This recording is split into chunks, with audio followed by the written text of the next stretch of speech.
guys, Fat Man here. I think I talked about this in my last Blu-ray DVD toy haul video. I was going to review 3 movies that I got that I think are kind of unknown. One was kind of a reminder video, not a reminder video, a reminder from Tony of the Dead, Tony the Dead, about a video that he got in, like, at a garage sale or something like that. And so before I get to those, a lot of you watch my VideoVision. And I got this white, it's called Slob's Burger, white vinyl figure. I kind of put it out there to a couple of people. They didn't seem like they wanted to tackle it, or didn't feel like they could tackle it accurately and do a good paint job on this. But I'm looking for someone who is wanting to make some extra cash and paint this. I'm kind of giving free rein creativity. I'd like to do kind of like a horror type version of this. Just something like really weird, like a radioactive hamburger, and just make it like a zombie or something. I don't know, something weird. I'm looking for somebody that's willing to do that and make a little extra cash, because they'll pay you to do it. So I'm just gonna put that out there. I'll probably keep advertising this in a couple of videos, just to make sure that people have seen that I'm doing this. So you might see this in my next video. I'm gonna advertise for this as well.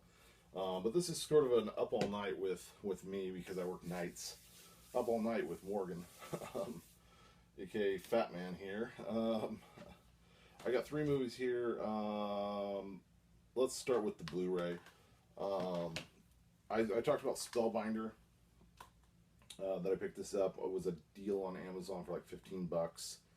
It came with just the Blu-ray. There. This has Kelly Preston in it. She is being attacked in the beginning of the movie by her boyfriend, current boyfriend at the time. These 2 lawyers come out from, I think they're playing basketball at a gym, and he goes over there and saves her, and they start this sort of relationship. And this basically is it was a pretty decent budget for an 80s film. I think this is around 88, somewhere around there. It's sort of, I would put it in the mystery, supernatural, satanic cult thing. There's really not a lot to this film. I liked it. It's good for what it is. I'm imagining it'll go out of print pretty soon. I don't think this will stick around very long. There's not a lot of like gore or real weird. I mean, it's not like really, really great. It's sort of a late night movie, and that's what I would kind of classify it as. I kind of give it maybe a 7, maybe a 7 out of 10. It's okay. I'll probably hang on to it for now. It was pretty good overall. I mean, if you're a fan of the 80s, it's got a lot of nostalgia in it, and it's not great acting. Kelly Preston's the only real actress in it. It's okay. I wouldn't recommend picking it up, but it was one of those blind buys, and I kind of enjoyed it just for the nostalgia part of it. So not the best out of the bunch here. Actually, and then we'll go with the second best one, which was one that Mr. Tony the Dead had got at a garage sale, and he liked it because it has, I guess that her last name is Carrie Woorear. I don't know how to pronounce it. Woorear. I don't know. Wooher. I don't know how to pronounce her last name. This is Poison. I did some research on this. It's a bizarre background on this film. Like, I couldn't really figure out, like, I went under her IMBD, really talk tonight. I haven't even had anything to drink. I went to her IMDb, and I couldn't find anything on her being in this movie, Poison. I looked all through all her stuff, and then I figured it out. I went and did some research, and it went under the title Thy Neighbor's Husband. It was never released under this title.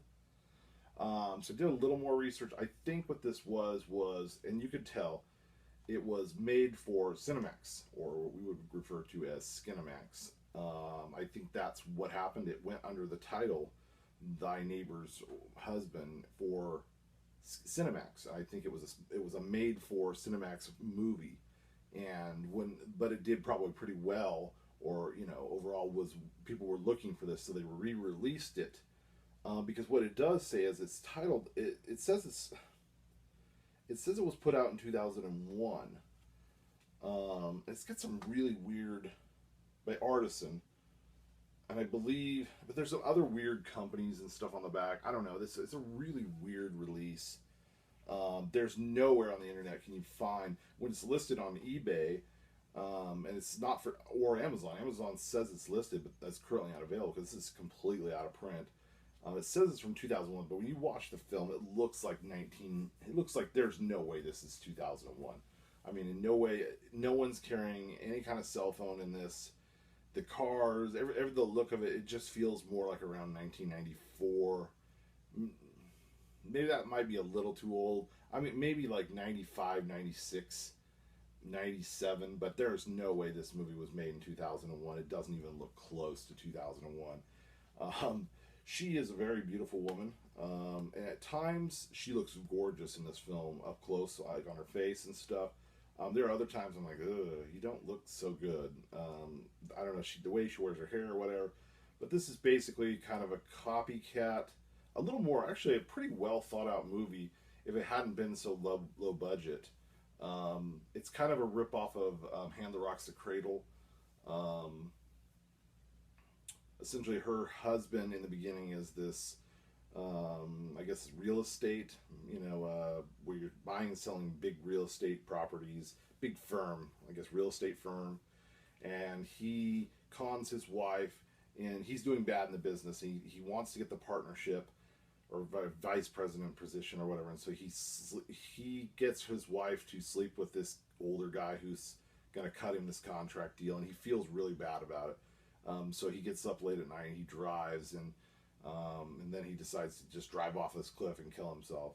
Well, then she puts it all together, and they bring in this. And what they have done is he was never going to get the VP. They brought in this woman who replaced him and took over his job, and he got fired essentially. And so she goes after this woman and her and his family, and kind of and takes him out. And it's actually a pretty well thought out movie if it hadn't been for the acting being so like bad and Cinemaxy. She's actually a pretty good actress, and the main woman she's after, she's actually a pretty big actress too. But it definitely has that Cinemax feel. It was a fun movie. This really was a fun movie just to watch, and it's kind of a mindless sort of fun thriller. It's just a thriller, murder mystery thriller, but it's done pretty decent for a Cinemax. But like I said, it's a weird movie because there's nowhere to just have a release under the name Poison. So that's my guess, and I think it's one of those weird, obscure titles. On eBay, there's very few copies of this, and this is one of those, like, you'll probably hardly ever run across this film. This is so out of print. I think what it was is they picked up the title and bought it and put it on Cinemax, essentially, is what they did.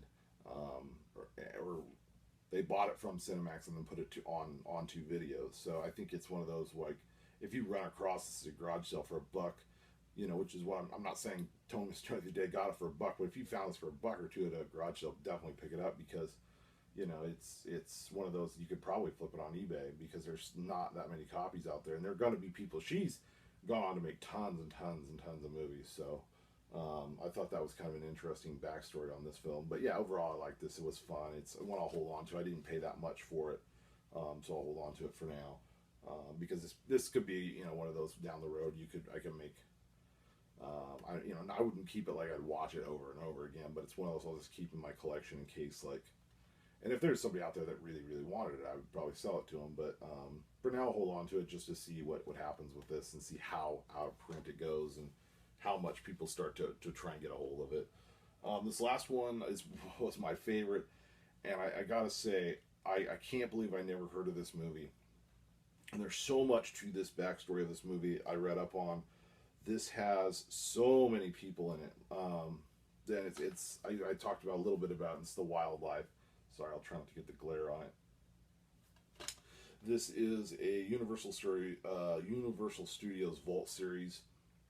It's just the DVD. There's no menu. There's not even a menu. You pop in the disc and the movie just plays.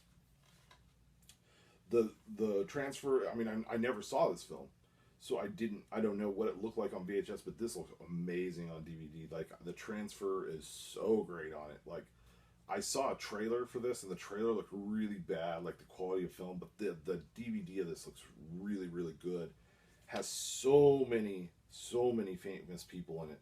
Rick Moranis is in this. Chris Penn, who is Sean Penn's brother. You probably recognize Chris Penn now. He went on to be in a lot of films, but he was a lot. He's a heavier, but he put on a lot of weight, you know, throughout his career, and he's very unrecognizable. And he's very good in this. Very funny. It's like I said, Rick Moranis, Leah Thompson is in this. What was she in? Let's see who else is in this. So we got Leah Tom. Yeah, Christopher Penn, Eric Stoltz. He was in a ton of 80s films. Leah Thompson, Jenna Wright. Like I said, Rick Moranis is in this. Randy Quaid. I mean, just a ton of famous 80s actors. Ben Stein is in this. In fact, I got a little snippet of something off of the internet saying that he said that this was essentially the sequel to Fast Times at Ridgemont High. But I think this is older. I don't know. I don't know how old. I wasn't really a fan of Fast Times at Ridgemont High. I didn't think Fast Times was all that great. But essentially, which is funny because Sean Penn is in Fast Times, and then this has Chris Penn. I thought this is way better than Fast Times at Ridgemont High. Way more fun. And essentially, it just follows Eric Stoltz and Chris Pine. They're not friends really. They work at this bowling alley together, and Leah Thompson and this other girl are friends, and Chris Penn's character dates Leah Thompson's friends. Leah Thompson and the other guy from the bowling alley are broken up, and she's seeing this cop who's older. She's still in high school, and Chris Stoltz has this younger brother who's out causing trouble, and it's really fun. There's a lot of funny scenes in this. Very 80s, very nostalgic. Very funny movie, lots of funny dialogue. Rick Moranis' hair alone, he's got this big like flock of seagull hair, and they work at this like new wave alternative sort of punk rock clothing store, and there's the scene where Chris Penn's character goes to this strip club with some of his buddies, which a lot of the other people, the side characters in this, are all like, they all went on to be like pretty big like sidekick type buddy characters in a lot of 80s movies. You'll recognize a lot of these guys. It's a really fun movie. There's I can't praise this movie enough. I can't believe I'd never seen this or heard of this. I can't believe it didn't do as well. I don't know why this was a little unknown movie, because it is super fun. The strip club scene is hilarious. I just can't. I don't understand why this didn't be a huge success. I don't know why this wasn't up there with like, some of your other bigger 80s movies. Like I would put this up there with like, movies like Better Off Dead and Ferris Bueller's Day Off. Like it really has that quality to it, I think. I did pay a little bit. This was a little pricey. You can buy this brand new on Amazon. It's in stock. I didn't see any new copies on eBay. They were like all used copies of this. I don't even know this would need a Blu-ray, except for like, unless they were going to do a bunch of bonus features, because that looks pretty good on DVD. But this, if you're an 80s fan, definitely pick this up, because this was really, really, really fun movie, and a lot of famous people that I didn't know had done this movie. I mean, like I said, Rick Moranis is in this. Like, what the heck? Like, this must have been early on in his career. So yeah, those are my 3 B-side Up All Night movies. Like I said, hopefully tomorrow, I will be filming a Butch-O-Vision video as well, because I've got one sitting here and one will be here tomorrow. So look for that video as well. That's about it this week. I should have another haul video soon. We'll see. I got some stuff coming in, some pre-ordered stuff that I've like way back pre-ordered. And like I said, I want to remind everybody, if you're a fan of Chopping Mall, that is getting released on Blu-ray in September. This September, Lionsgate is bringing back their Vestron line of movies and updating them and putting them on Blu-ray, starting with Chopping Mall. It's going to be a very, very limited run. of all these movies. An American Werewolf in London is getting remastered and restored to the director's cut, and that's under Vestron as well. That comes out, I believe, in September too. So they're doing a lot of their horror line first. So look for that on. And then I know a lot of people are like, well, it's really pricey, because it is. It's like around $38 for that Chopping Mall Blu-ray. But I think if it's one of those things that it'll be a very, very limited run. They'll probably only put out like, 3,000 to 5,000 copies or something like that. So look for that video too when I get that one, because I'll do a review on Chopping Mall on Blu-ray. But yeah, that's it, guys. We'll see you later.